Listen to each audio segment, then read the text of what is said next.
Dit la vérité, rien que la vérité. Nous allons maintenant pour la rubrique Le Grand Déballage. À vous la parole, très cher frère, monsieur Botibi, Henri, c'est ça? Oui, si. Vous avez la parole. Expliquez-nous l'histoire dans tous les détails. D'accord. J'ai dit que je suis l'aîné d'une famille de 2 enfants. Mon petit frère, c'est Stéphane, moi, c'est Henri Botibi.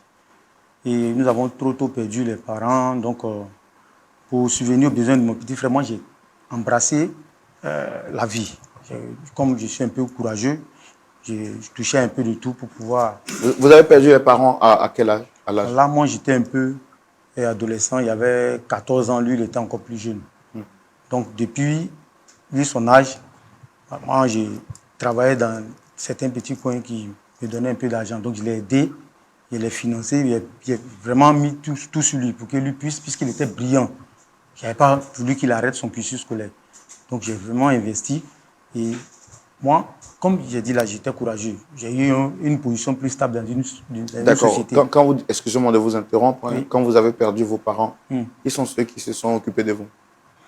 Bon, pour dire s'occuper, c'est un peu tôt. Les gens nous aidaient quand ils pouvaient.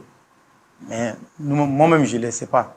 Je me défendais pour pouvoir aussi subvenir à mes besoins parce que je suis un garçon. Les gens qui vous aidaient, c'était qui? C'était vos parents? C'était les On poches? avait des oncles qui, quelquefois, nous aidaient avec, c'est pas grand-chose. Mais je dis que voilà, c'est le frère du papa ou bien le frère de la maman, voilà, des choses comme ça. Et vos parents, en partant, n'ont pas laissé d'héritage? Bien au contraire, quand ils partaient, ils ont tout ramassé. Qui a ramassé? Les oncles, les parents. Nous, on ne pouvait pas faire grand-chose. Voilà, parce que devant eux, nous, on s'est senti un peu faibles. On a regardé les choses faire. Donc, j'ai dit que j'allais me battre pour m'en sortir. Et que j'allais soutenir mon petit frère aussi pour qu'il aille de l'avant. C'est comme ça que j'ai commencé à travailler dans des coins. J'ai payé la scolarité de mon petit frère. Quand ça a commencé à aller, lui aussi, je l'ai aidé jusqu'à... Il allait terminer les études, même en Europe. Voilà. Là-bas aussi, quand il était là-bas, il a fini, il a trouvé de quoi faire, ça allait. Il était là-bas. Moi, ici, resté ici, comme il était devenu majeur, voilà, je me suis trouvé une femme, on a fondé une famille et on vivait. Et un de ces 4, mon petit frère m'appelle pour dire qu'il veut venir passer les congés ici avec moi. Ce qui est bien normal. Donc, je l'aide à venir, il vient et puis voilà. C'est vraiment... Les retrouvailles familiales. Les retrouvailles familiales, ce qui est beau, ce qui est intéressant, ce qui est chic. Voilà. Parce que c'est des valeurs, et la cohésion et tout, c'est des valeurs que les parents avaient laissées pour nous. Donc, je l'ai reçu. On a bien passé de bons moments. Et arrivé à un moment, je constate que mon petit frère tient une relation avec ma femme. Oui. Je l'ai su à travers les messages que je voyais dans le téléphone de ma femme. Mais j'ai mis du temps à accepter moi-même parce que c'est pas facile. Quelqu'un que j'ai façonné pour l'envoyer en Europe, finir ses études, de revenir, voir des messages de ce genre dans le téléphone de ma femme, je n'arrivais pas à croire, donc j'ai voulu voir. J'ai laissé les choses se faire jusqu'à ce que je suive ma femme un jour. Elle est allée à une rencontre, c'était mon petit frère. Je suis resté loin, j'ai vu. Ils ont échangé, ils ont mis un peu de temps et ils ont pointé un taxi, ils sont partis, je n'ai pas pu les suivre. Mais au retour, quand j'ai demandé à ma femme, elle avait voulu tourner, mais les preuves que j'ai avancées, elle a avoué. Qu'effectivement, elle voit mon petit frère parce que c'est son ami depuis dans leur enfance. Elle dit, mais comment ça? Mais tu sais que c'est mon petit frère qu'on est ensemble. Tu dis que si vous avez repris vos amours d'enfance, comment ça peut être possible? Elle dit non, ça l'a pris de coup, que c'est quelqu'un qu'elle aimait, tout ça. Non. J'ai pris mon téléphone, j'ai appelé mon petit frère pour l'interpeller. Je dis, voilà ce que ma femme dit. Je souhaite que, si c'est vrai, là, arrêtez ça, là, net. Mon petit frère n'a pas voulu entendre raison. J'ai parlé aux parents, ceux que je pouvais contacter, j'en ai parlé avec eux, mais ils n'entendaient pas raison. C'est pourquoi je l'ai convoqué ici voir si, ici, vous pouvez toucher son cœur pour qu'il arrête la net. Parce que c'est le sang familial. C'est fort.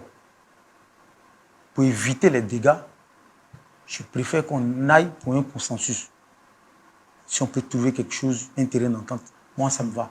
Parce que je ne veux pas de mort, je ne veux rien, je ne veux pas de choses graves pour mon petit frère. Surtout que c'est la seule famille qui vous reste. C'est la seule famille qui me reste. C'est pourquoi je suis là, frère Roland. Depuis combien de temps avez-vous découvert que votre frère unique entretenait des rapports avec votre femme? Depuis 3 mois. C'est depuis 3 mois que je suis un peu cette histoire-là. Depuis le téléphone de ma femme, je suis un peu jusqu'à découvrir que c'est vraiment ça. Donc ça fait 3 mois que vous avez découvert ça. Voilà. Et votre relation avec votre femme, actuellement, comment les choses se passent? Depuis qu'elle a avoué, en ce moment même, elle n'est pas avec moi. Ce qui est grave. La femme, c'est pas vrai.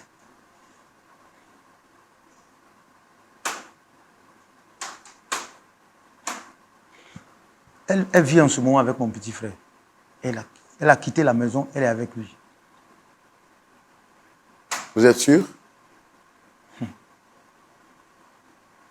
S'il y a un autre mot, je suis certain même.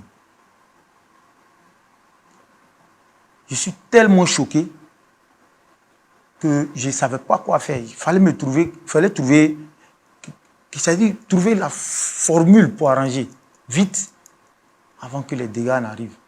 Quand on m'a conseillé votre émission, j'ai dit que c'était parfait. Si je pouvais trouver une solution, moi ça me va. Parce que c'est ma seule famille, comme je l'ai dit tantôt. Voilà. Donc je suis venu, vraiment, je me confie à vous. Essayez de traiter ce sujet-là pour moi. Je suis dépassé. Je suis ému. Pasteur Tchoumou. Oui, Roland. Alors, voici l'histoire aujourd'hui que nous propose notre invité du jour, M. Botibi Henry. Ayant perdu donc ses parents très tôt, il décide de saisir les taureaux par les cornes et apprend lui-même à pêcher de par ses propres forces. Vu que ses parents, ayant perdu ses parents très tôt, ses oncles et ses tantes lui ont arraché à lui et son frère tout ce qui était comme héritage leur revenant de droit. Il ne va pas s'apitoyer sur son sort, mais décide de se battre en vue de prendre soin de lui-même, mais également de son frère. C'est ce qu'il va faire brillamment, il va réussir par la grâce de Dieu. N'étant pas brillant à l'école, lui décide d'investir l'argent sur son frère, son petit frère, afin de l'aider à aller très loin dans les études. Son frère, par la grâce de Dieu, va aller très loin dans les études, mais lui, par la grâce de Dieu, va aller en Europe par le soutien de son grand frère. Étant arrivé en Europe, il fait un parcours scolaire brillant. Quelques années plus tard, son jeune frère décide de rentrer au pays en vue de passer quelques temps de vacances, mais également voir dans quelles conditions il pouvait s'installer ici au pays auprès de son frère. Son frère donc va le recevoir chez lui à la maison et lui fait la présentation de sa famille, à savoir sa femme et quelques membres de sa famille restés avec lui ici. Grave, il va découvrir plus tard que son petit frère, pour qui il a tout fait, en qui il s'est investi, corps, âme et esprit, va lui voler la vedette et va lui arracher son épouse. Il découvre cette réalité dans le portable de son épouse. Mais comme c'est sa seule famille qui ne veut pas perdre son frère, il décide donc de pouvoir remettre son frère sur le chemin des rails en l'interpellant pas plus d'une fois. Malheureusement, ce dernier ne veut pas entendre raison. Il a parlé aux uns aux autres, son frère restait figé sur sa position. N'ayant plus d'issue de recours ou de secours, il décide de venir sur ce plateau pour que nous puissions interpeller son jeune frère et son épouse qui aujourd'hui a quitté le domicile familial pour vivre avec son petit frère. Voici ce pourquoi il est ici avec nous. On l'a entendu. On va recevoir également son frère pour voir comment est-ce qu'on peut les aider à sortir de cette attitude qui n'est pas catholique. Mais avant de le recevoir, Pasteur Tchoumou, LMTV a aussi besoin de soutien pour nous permettre d'aller jusqu'au bout de cette émission, bien sûr. Dans notre monde aujourd'hui, on ne peut pas vivre sans argent. On achète tout. Et celui qui a l'argent a le pouvoir. C'est vrai, le Seigneur Jésus a dit, tout pouvoir m'a été donné dans les cieux et sur la terre. Mais ici, nous parlons d'argent, qui est un principe par lequel nous fonctionnons. Et nous sommes arrivés à un moment où nous avons besoin d'une main d'association. Nous voulons lancer ici un appel à tous nos amis, à tous ceux qui suivent LMTV, ceux qui me suivent maintenant. Je veux vous demander de nous venir en aide en participant avec ce que vous avez comme aide. Peu importe la somme, mais faites un geste. Et en le faisant, faites-le avec joie et sans contrainte. Ainsi donc, le Seigneur vous bénira. LMTV est dans l'urgence et a besoin de soutien financier. Votre apport aidera la chaîne à continuer à fonctionner. Que Dieu vous bénisse. Voilà, nous sommes dans les derniers jours. C'est le dernier vendredi de l'année et bientôt nous terminons l'appel de fonds. Allez vous laisser cet appel de fonds finir sans que vous n'ayez contribué. Chaque vendredi, on se retrouve, vous et moi. Ça, c'est le rendez-vous des amis de l'émission Point d'accord. On se retrouve chaque vendredi. Faisons le bilan de vous à moi. Combien avez-vous apporté pour soutenir cette chaîne? Qu'est-ce que vous avez apporté? Répondez à cette question chez vous à la maison. Combien ou qu'est-ce que vous avez apporté pour soutenir cette chaîne? La prière, c'est très bon. Et vous êtes nombreux à prier pour nous. Nous bénissons Dieu. Mais au stade où nous sommes parvenus, au-delà de la prière ou en plus de la prière, nous avons besoin de votre soutien financier. C'est pourquoi je dis ne vous laissez pas intimider ou ne vous laissez pas mettre dans une bulle. Ce que vous avez peut nous aider à faire l'œuvre de Dieu. Alors, il y a plusieurs moyens. Vous pouvez le faire par virement bancaire. Vous pouvez le faire également par transfert international. Contactez le numéro général le plus 225 07 09 309 309 pour avoir toutes les informations qu'il faut. À défaut, vous avez également les numéros en fonction de vos pays, là où nous avons également nos représentants et nos points focaux. Vous pouvez les appeler et apporter votre soutien. Que Dieu vous bénisse et que sa grâce soit avec vous. LMTV vivra, Point d'accord vivra, parce que vous êtes là et parce que vous allez apporter votre soutien maintenant. Dieu vous bénisse. Et nous recevons maintenant à la demande de notre frère 16 invités pour entendre également leur version de cette histoire et voir comment est-ce que nous pouvons les aider. Recevons ici maintenant M. Toby Stéphane et l'épouse de notre frère, M. Toby Henry. Sous vos applaudissements, s'il vous plaît.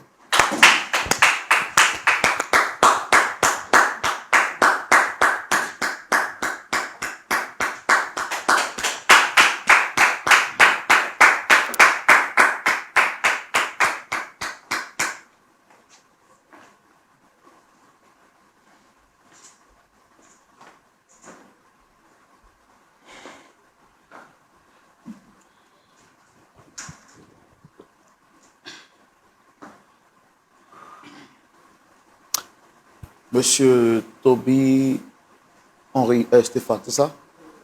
Vous allez bien? Le micro, s'il vous plaît. Shalom à vous. Est-ce que votre micro est allumé? Je peux vérifier avec vous? Ok. Il faut juste le rallumer. Shalom à vous, frère Roland. Vous allez bien, j'espère. Oui, chez moi, ça.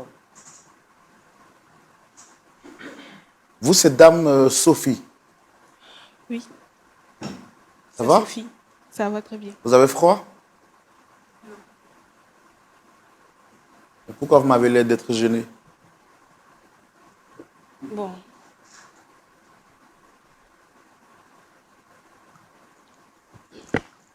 Bon. Je pense que tout est dit, tout se voit par les regards et par les gestes. Tout de même, je vais rappeler le contexte. Nous sommes ici à cette émission de réconciliation. Nous allons allègrement vers la fin de l'année 2025. Je pense que des familles qui ont des incompréhensions doivent essayer de faire table rase et puis d'abandonner tout ce qui est comme mécontentement, incompréhension. C'est dans ce cadre-là que M. Toby Henry, en face de moi, vous a sollicité. C'est vrai que vous portez le même nom, mais je le fais pour tous ceux qui viennent ici sur le plateau. Est-ce que vous le reconnaissez? Oui, je le reconnais très bien. Il est qui pour vous? C'est mon grand frère. mon aîné. D'accord. Et est-ce que tout va bien entre vous? Oui, je pense bien tout va bien entre nous. Pas de problème. Hein. Tout va bien entre nous. Hein. Parfaitement bien. Tu t'entends parler? Bien sûr, j'ai dit tout va bien entre nous. Attends. Tout va bien entre nous. Super bien, si je peux le dire ainsi. On a tenu une réunion avec les familles, les parents d'abord avant de venir ici. Hein. Si je t'ai envoyé ici, c'est pour que tu avoues qu'on trouve un terrain d'entente. Mais si tu veux continuer dans tes conneries, je pense que là, c'est toi qui auras voulu. Ça, je te dis. Hein, Moi, je pense qu'on a déjà parlé de cette histoire il y a longtemps et on s'est déjà entendu. Donc, je ne sais pas pourquoi tu m'amènes jusqu'ici. On avait déjà réglé ça en famille. ça, c'est la totale. On a déjà parlé de cette histoire, on s'est déjà entendu. Oui.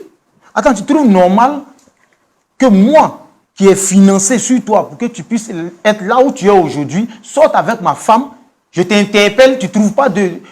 C'est-à-dire que c'est trop normal pour toi. C'est ça. Tu ne trouves pas d'inconvénient à ça? Quand tu dis que tu as financé sur moi, je ne comprends pas le français. Ah ouais. Tu as financé sur moi en comment? Si tu peux m'expliquer terre à terre. Parce que si je me rappelle très bien, lorsqu'on a perdu nos parents, on est restés, nous deux. Tout allait bien. C'est vrai, les études de ton côté, ce n'était pas trop ça. De mon côté, ça allait. Mais lorsque tu sortais, aller chercher quelque chose pour qu'on soit à l'aise, j'étais toujours avec toi, on est d'accord? Donc quand tu dis que tu as financé, je ne comprends pas. C'est pas comme si j'étais à la maison et que tu partais toute seule et tu... Je ne vois pas. Non, mais tu as poussé l'ingratitude à un niveau où moi-même, ça me dépasse. En fait, je suis en train de voir qu'il est mieux même c'est-à-dire qu'on arrête et puis on retourne. Parce que je ne pense pas que tu aies envie de changer. Tu es malhonnête même. Ah bon? Moi, toi, quand les parents mouraient là, toi, tu avais quel âge? Et puis, tu as me suivre en train de faire des trucs pour... Qui payait tes études?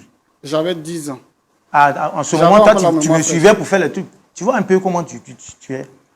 Écoute, là, c'est une opportunité pour toi. Moi, tu es ma famille. Si je t'envoie ici, c'est pour trouver un terrain d'entente. Mais si tu veux qu'on reste dans ta position, là, c'est ce qu'il dit. On règle ça là, vite fait, Quel et est puis on ce se terrain laisse. d'entente? Entre toi et moi, quel est ce terrain d'entente? Attends, qu'est-ce qui te passe par la tête? La femme, tu es venu trouver, j'ai doté, qui vit avec moi. On a un enfant de 2 ans. Tu flirtes avec elle, c'est pourquoi? Ta femme? Ah ouais. Mais attends, frère Roland. Attends, tu t'entends parler quand tu dis ta femme? Je peux parler. Toi, tu te calmes d'abord. Ta femme. Je te rappelle que cette femme, je l'ai connue avant toi. Voilà. C'est la distance qui nous a séparés. Et lorsque tu voulais la prendre pour la mettre chez toi, j'étais de l'autre côté, en France. Je t'ai demandé à plusieurs reprises. Au moins, amène-moi une photo, je veux voir. Tu m'as dit quoi? Tu vas me faire une surprise. D'accord, moi je veux comprendre. Voilà la surprise. Attendez, qu'est-ce que... Bon, je veux comprendre. Vous la connaissiez avant, je veux comprendre. À votre niveau, c'est quoi le problème? Effectivement, je l'ai connue ici au pays avant de partir. Et je peux dire que c'est la distance qui nous a séparés. Et quelque temps après, j'ai perdu son contact. Et je pense aussi qu'elle aussi elle a perdu mon contact puisqu'elle ne m'appelait pas. Et après mes études, tout allait bien. Et je ne voulais pas rester là-bas. Et comme ça, j'ai décidé de rentrer. J'ai appelé mon frère pour lui dire que je rentre au pays et je vais faire quelques jours avec toi et puis voir comment je vais m'installer à mon propre compte. Quelque chose qu'il n'a pas refusé. Et c'est comme ça que je suis venu. Oui, parce que je ne savais pas que le verre entrait dans le fruit. Ouais, vas-y. Ne me coupe plus la parole.